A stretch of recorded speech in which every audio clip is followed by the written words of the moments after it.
ओम नमः शिवाय, ओम नमः शिवाय, ओम नमः शिवाय, ओम नमः शिवाय, ओम नमः शिवाय। आज की कथा में मैं आपको ले चलता हूँ भोलेनाथ के श्री शिव महापुराण की कथा, रुद्र संहिता के पार्वती खंड के अथ 10वें अध्याय में, जिसमें आपको मिलेगा शिव जी के ललाट से भौमोत्पत्ति की कथा में मैं आपको ले चलूंगा कि भोलेनाथ के ललाट से किस चीज की उत्पत्ति हुई। तो इस कथा को सुनिए, समझिए और पढ़िए। और जो इस कथा को सुनते हैं, पढ़ते हैं, उनके ऊपर किसी भी प्रकार का विघ्न नहीं आता। भोलेनाथ की कृपा उनके ऊपर सदैव बनी रहती है। हमारी वीडियो, हमारी कथा आपको अच्छी लगे तो वीडियो को लाइक करिए, चैनल को सब्सक्राइब करिए, बेल आइकन दबाना ना भूलिए, जिससे हमारी कोई भी महत्वपूर्ण धार्मिक वीडियो आप तक शीघ्र पहुंचे। चलते हैं हम आपको कथा में लेके 10वें अध्याय में। तो ओम श्री शांब शिवाय नमः, ओम श्री गणेशाय नमः। नारद उवाच, नारद जी कह रहे हैं, विष्णु शिष्य महाभाग विधे शैवर प्रभो शिव लीला मीमां व्यासा तप्रीत्या में वक्तुर्महसि तो सती विरह युक शंभु किम चक्रे चरितम तथा तपः कर्तुम कदा यातो हिमवत प्रस्था मुत्तमम। तो नारद जी कह रहे हैं कि हे विष्णु शिष्य, हे महाभाग, हे विधे, शिव भक्तों में श्रेष्ठ, हे प्रभु, आप शिव जी की इस लीला को प्रीति पूर्वक विस्तार से मुझसे कहिए। सती के विरह से युक्त होकर शिव जी ने कौन सा चरित्र किया और वे उत्तम हिमालय पर्वत पर तप करने के लिए कब आए, और शिवा और शिव जी का विवाद और कामदेव का विनाश किस प्रकार हुआ, और पार्वती ने तपस्या करके किस प्रकार कल्याणकारी शंभु को प्राप्त किया। हे ब्राह्मण, इन सब बातों को तथा महान आनंद देने वाले अन्य सुंदर शिव चरित्रों को मुझसे कहिए।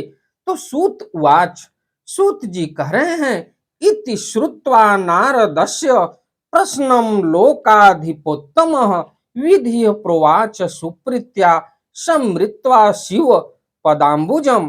तो सूत जी कह रहे हैं कि नारद जी के इस प्रश्न को सुनकर लोकाधिपतियों में श्रेष्ठ ब्रह्मा जी शिव जी के चरण कमलों का ध्यान करके अति प्रसन्नता पूर्वक कहने लगे। तो ब्रह्मोवाच, परमपिता ब्रह्मा आगे की कथा को कह रहे हैं और नारद जी को बता रहे हैं। ते देवर्षि शैव वर्याध तद्य सशृणु चादरात पावनम मंगलकरम भक्ति वर्धनम उत्तमम। तो ब्रह्मा जी कह रहे हैं कि हे देवर्षि, हे नारद, हे शैवर्य, मंगल करने वाले उत्तम भक्ति को बढ़ाने वाले पावन शिव चरित्र को आदर पूर्वक आप सुनिए। अपने पर्वत पर आकर प्रिया के विरह से दुखी शंभु ने प्राणों से भी बढ़कर अपनी प्रिया सती देवी का हृदय से स्मरण किया। वे अपने गणों को बुलाकर उन सती के लिए शोक प्रकट करते हुए, लौकिक गति दिखाते हुए उनके प्रेम वर्धक गुणों का अत्यंत प्रेम पूर्वक वर्णन करने लगे। और लीला विशारद वे शिव जी गृहस्थोचित उत्तम आचरण को छोड़कर दिगंबर हो गए और पुनः सभी लोकों में भ्रमण करने लगे।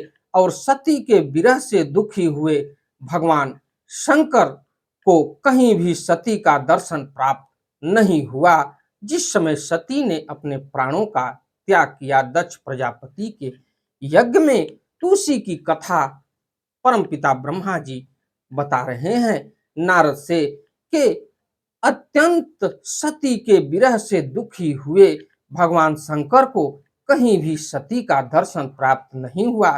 तब भक्तों का कल्याण करने वाले शिव जी पुनः कैलाश पर्वत आ गए और उसके बाद उन्होंने यत्न पूर्वक मन को एकाग्र कर दुख दूर करने वाली समाधि लगाई और अपने अविनाशी स्वरूप का दर्शन किया। इस प्रकार मायाधीश त्रिगुणातीत विकार रहित पर ब्रह्म स्वयं प्रभु सदाशिव अस्थाई होकर समाधि में बहुत दिनों तक लीन रहे और जब समाधि लगाए हुए उनको बहुत वर्ष बीत गए तब उन्होंने अपनी समाधि का त्याग किया और उस समय जो चरित्र हुआ उसे मैं आपसे शीघ्र कह रहा हूं, इसे आप प्रेम पूर्वक सुनिए।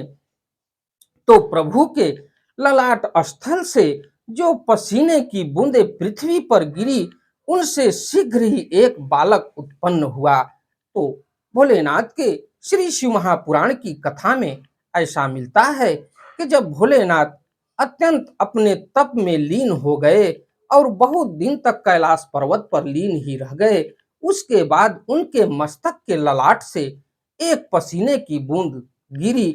उससे उनके द्वारा एक पुत्र की उत्पत्ति हुई और स्वयं प्रभु सदाशिव अस्थाई होकर समाधि में बहुत दिनों तक लीन रह गए।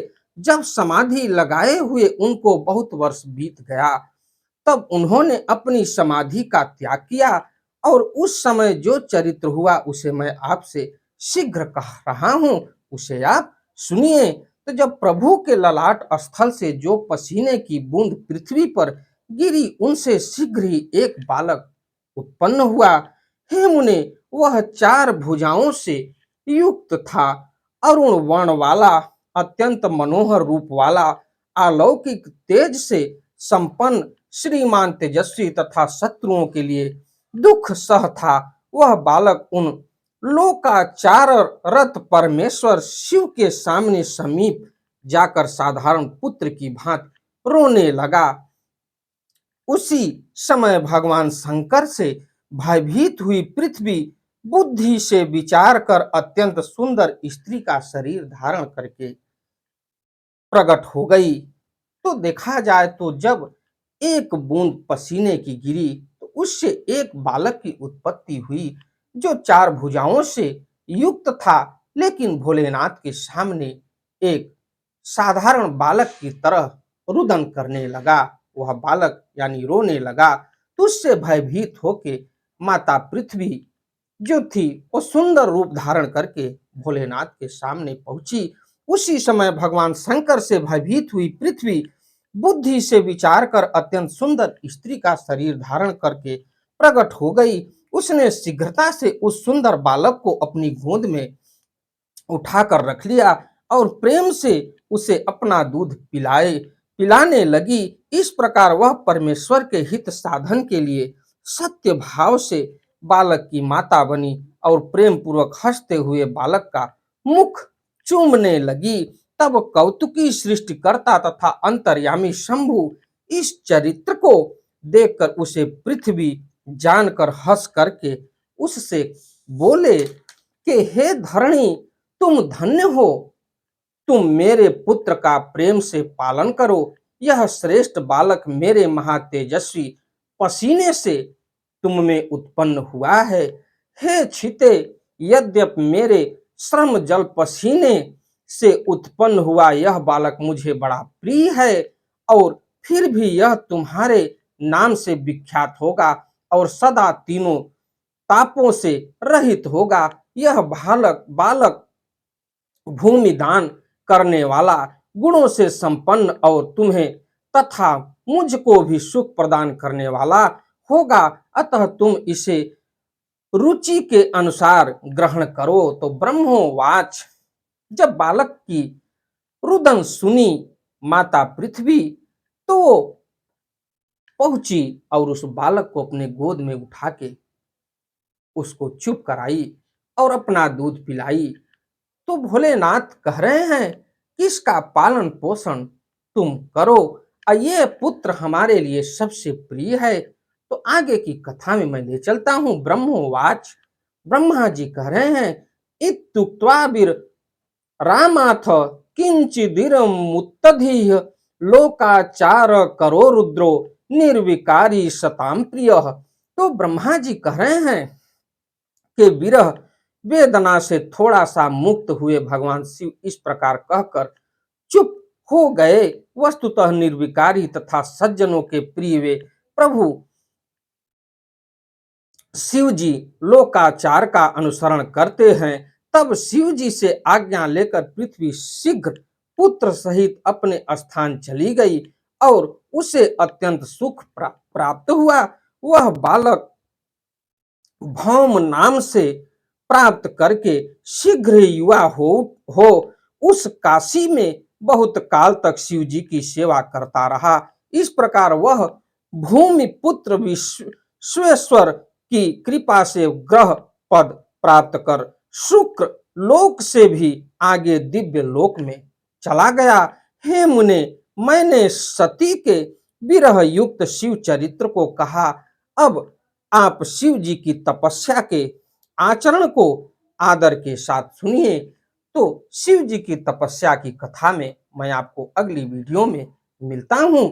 हमारी कथा, हमारी वीडियो आपको अच्छी लगे तो वीडियो को लाइक करिए, शेयर करिए, चैनल को सब्सक्राइब करिए, बेल आइकन दबाना न भूलिए, जिससे हमारी कोई भी महत्वपूर्ण धार्मिक वीडियो आप तक शीघ्र पहुंचे।